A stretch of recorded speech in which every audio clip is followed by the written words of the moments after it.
नमस्कार, स्वागत है आपके अपने चैनल में। अखिलेश यादव के साथ राज्यसभा चुनाव में हो सकता है खेला, बीजेपी ने की प्लानिंग तो फंस गया है मामला। उत्तर प्रदेश में राज्यसभा चुनाव का समीकरण बदलने वाला है और स्वामी प्रसाद मौर्य के राष्ट्रीय महासचिव पद से इस्तीफा देने और पल्लवी पटेल के बगावती तेवर ने राष्ट्रीय पार्टी अध्यक्ष अखिलेश यादव की चिंता बढ़ा दी है। समाजवादी पार्टी अखिलेश यादव को सोमवार को निर्वाचित पदाधिकारी कार्यालय में जया बच्चन, आलोक रंजन और रामजी लाल सुमन के साथ पहुंचे, उनका नामांकन करा दिया। इसके बाद पार्टी के भीतर से असंतोष फूट रहा है।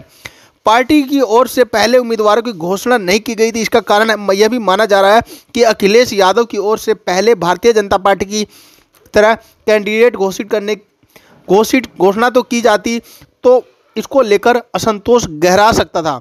हालांकि इस मामले को में पार्टी विधायक पल्लवी पटेल खुलकर विरोध में खड़ी हैं। भारतीय जनता पार्टी की अलग रणनीति के तहत राज्यसभा चुनाव के मैदान में उतर सकती हैं। यूपी विधानसभा में अभी 403 में से 399 सदस्य हैं और इनमें से भाजपा के पास 252 और समाजवादी पार्टी के पास 108। अपना दल सोनेलाल के पास 13 और राष्ट्रीय लोकदल के पास 9, निषाद दल के पास 6 तो सुभाषपा के पास 6 और कांग्रेस के पास 2 है। जनसत्ता पार्टी लोकतांत्रिक के पास 2 और बसपा के पास 1 सीट है। रालोद के एनडीए में पाले में आने के बाद स्थिति बदली है। एनडीए पाले में 286 विधायक हैं।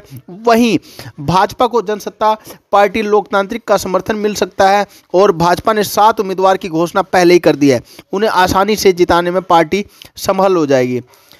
भाजपा की ओर से अगर किसी निर्दलीय उम्मीदवार को 8वें उम्मीदवार के तौर पर समर्थन दिया गया है तो खेला हो सकता है। एक सीट के तौर पर करीब 39 विधायकों का समर्थन चाहिए और एनडीए के 273 विधायकों के समर्थन से ये राज्यसभा तक का सफर तय कर सकते हैं। इसके बाद पार्टी के पास 13 विधायक होंगे। निर्दलीय उम्मीदवार के खड़ा किए जाने की स्थिति में बसपा विधायक भी समर्थन दे सकते हैं। इसके बाद समर्थन में 14 विधायक होंगे। समाजवादी पार्टी के पास कुल 108 विधायक हैं। 2 राज्यसभा उम्मीदवारों को पार्टी आसानी से जिताने में कामयाब हो जाएगी। मामला तीसरे उम्मीदवार को जिताने में फंस सकता है।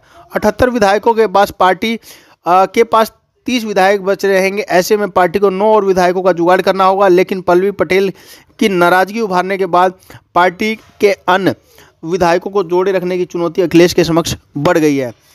राज्यसभा चुनाव के लिए 15 फरवरी को नामांकन की आखिरी तारीख है। गुरुवार को नामांकन प्रक्रिया के पूरा होने के बाद समाजवादी पार्टी के भीतर माहौल और गरमाने की आशंका है।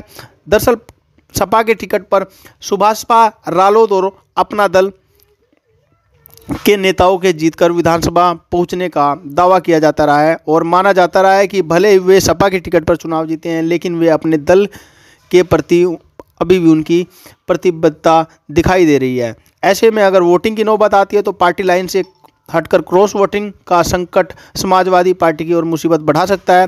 राज्यसभा चुनाव में अगर निर्धारित 10 से अधिक नामांकन गुरुवार तक हो जाते हैं तो उसके बाद राजनीति मज़ेदार होगी। भाजपा अपने 8वें उम्मीदवार के जरिए सपा के किले में सेंधमारी कर सकती है। ऐसी स्थिति में राज्यसभा चुनाव के लिए 27 फरवरी को सुबह 9 से 4 बजे तक वोटिंग में जीत का फैसला होगा। तो वीडियो में इतना ही। आपको वीडियो कैसी लगी कमेंट करें, चैनल को सब्सक्राइब करें।